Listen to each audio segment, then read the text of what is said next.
Well, hi guys, it's that time. It's our Bible teaching snippet of the day. Well, I'm going to do something just a tad bit different today.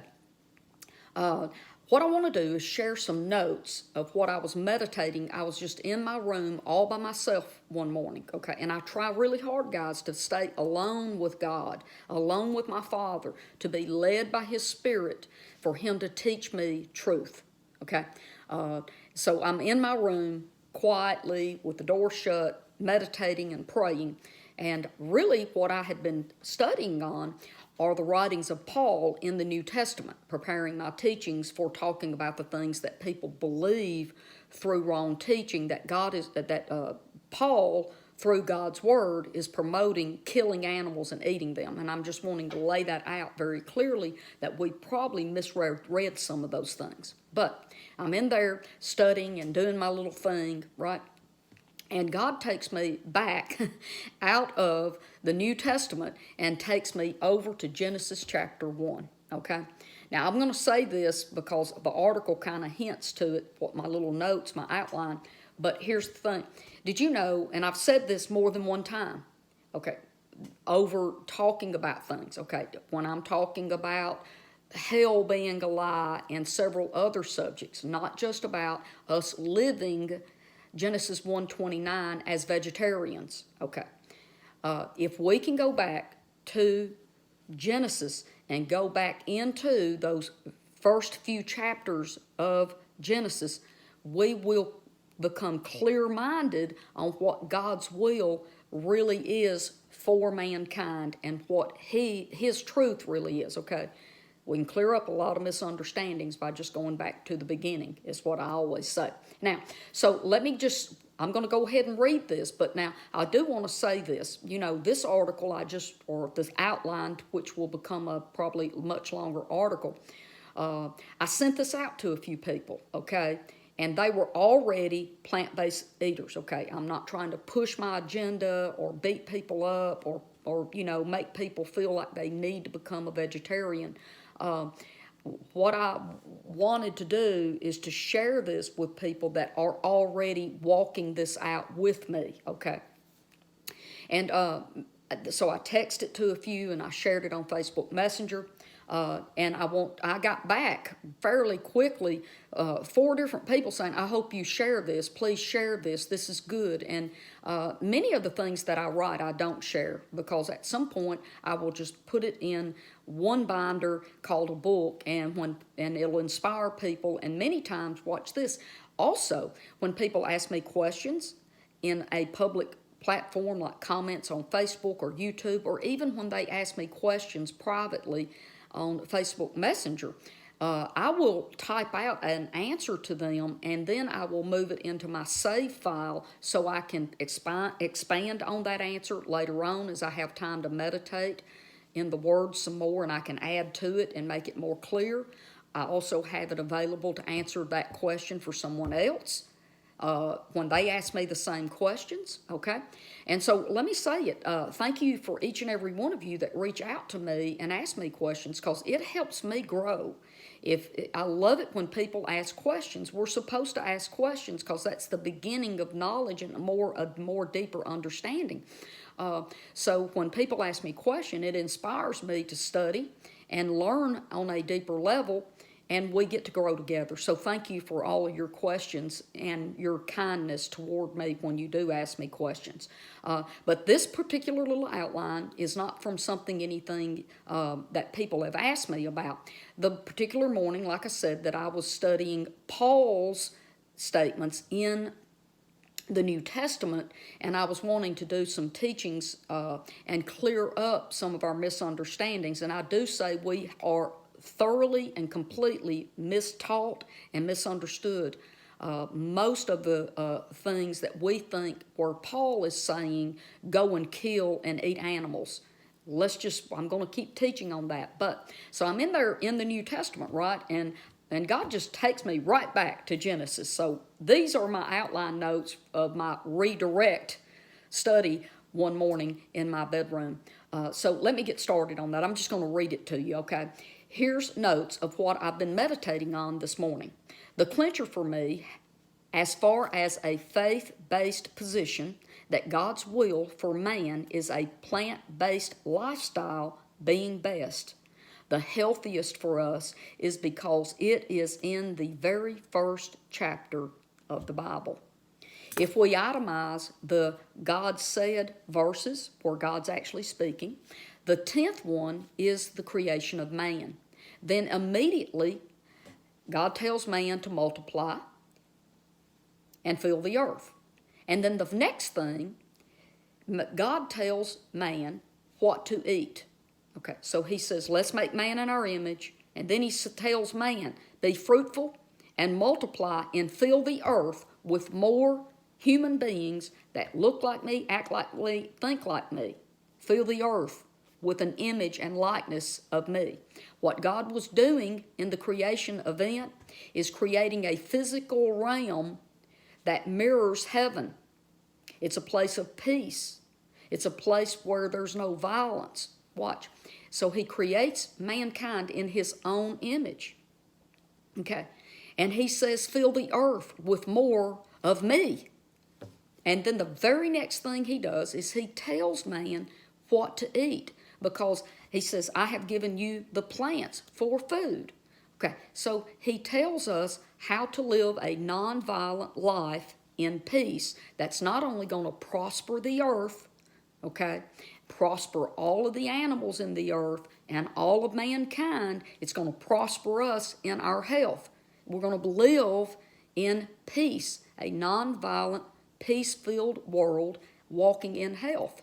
That was his plan in the beginning. And guys, he's going to get that.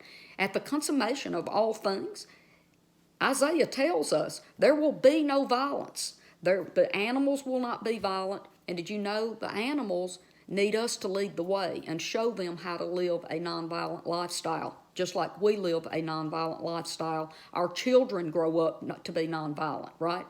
Okay, so in the end, God is going to have that peaceful earth with peace-loving people, and all the people will be plant-based eaters. Yes, that's in the book of Isaiah. So let me keep going on this. I'm going to go back to my notes, and I want to read you each and every one of the creation statements God said.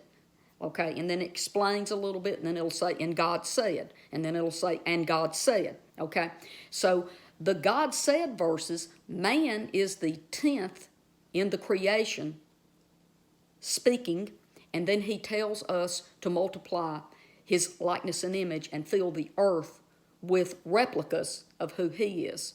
Okay, and then he tells us what to eat is the 12th thing he says. Now, let me run down this real quick, and I'm going to tell you his statements. This is in Genesis chapter 1. Verse 3, light be. Verse 5, expanse be. Verse 9, waters be. Verse 11, earth yield. This is where he's telling it to grow vegetation, right here. Verse 14, luminaries be. And that's where he puts lights in the sky. Water teen, fowl fly. This is where he tells the waters to bring forth living creatures and the birds, the things that fly in the air. That's verse 20. Verse 22, be fruitful and multiply. That's what love is, guys. Love always multiplies itself. Always. When he says, let's create man in our image, he's multiplying himself. He's replicating and multiplying. Then he tells man to multiply, be fruitful, and fill the earth. He's multiplying again. And here he says, be fruitful and multiply, verse 22. Now what? Verse 24, earth yield living creatures. Verse 26, let's make man in our image. And then, verse 28, be fruitful, talking to man. Be fruitful and multiply. And verse 129, he ascribes to us what to eat in this peaceful, euphoric world that he created. The food for you is plant and trees, vegetation. Okay, let me read this. And I was reading and listing each statement and thought it was pretty cool how systematic it all is. Man is God's 10th command, the number of completeness. Then God tells us to multiply, that's the 11th thing, make more of what I look like. See, he didn't want us to multiply a fallen man who doesn't know how to live a nonviolent lifestyle, and we don't know how to love each other and creation. He was wanting man to replicate him in a physical form. Okay, sons and daughters. Yes, okay. And then the 12th thing that God says, the 12th thing, the number 12, is a governmental number in the Bible. If you look at that in the Old Testament and New Testament, okay, the 12 tribes of Israel, the 12 apostles, okay, 12 is a governmental number. So God is showing us what his governmental way is in his 12th thing that is recorded that he speaks. This is God prescribing what mankind's diet is that's best for us. Best for us. Self-centeredness is okay here. What's best for us individually. What's best for other people, because we're not sick and they don't have to take care of us, right? And what's best for the earth and what's best for all of the other living creatures in the earth. Okay, my next statement in my outline. If food is the very first thing that God actually starts talking to man about, beyond saying go and multiply and replicate me, the very next thing he says is what to eat. Eating is important. Now, I had one girl tell me one time, what we eat has nothing to do with the gospel. God doesn't care what we eat. Really? This is the 12th thing that is spoken out of God's mouth in Genesis chapter 1. He tells us what to eat. Wow. Okay. Now, look, let's fast forward over to Revelation. And he says that we will be eating from the trees of health and life. We will eat from the tree of life. Even in the end, he's talking to us about what to eat. Okay? All right, let's go back. And it says here, if this is God's very first thing is to talk to man about what he eats, it means that it is a priority. That is, it's important to God, and it should be important to us.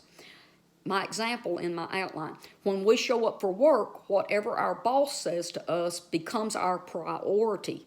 It immediately tops the to-do list, right? Everything beyond what God spoke first to us, mankind, about our diet, these are concessions made by God due to man's cold, callous, hardened hearts. Beyond Genesis 1:29, it's just noisy clatter that complicates a very simple truth. Look, this is proved in the Bible. Yes, in the Bible it is proved that people are healthier when they eat a plant-based diet. That would be Daniel in Daniel chapter 1. God's plan for the Egyptians in Numbers 11 was to eat a bread product, vegetation, not animals, but they demanded to have meat. Yes, the Bible shows us these clear, simple truths. The Bible tells us these things. And then it tells us in the end we're going to be vegetarians again. Yes, it's a simple truth. But watch. Everything beyond Genesis 1:29 is just noisy clatter that complicates a very simple truth. The truth in the Bible, truth in medical research, truth in how people live. People in blue zones live to be 100 and they don't have heart disease that kills them like 50% of Americans do. They don't have cancer, dementia.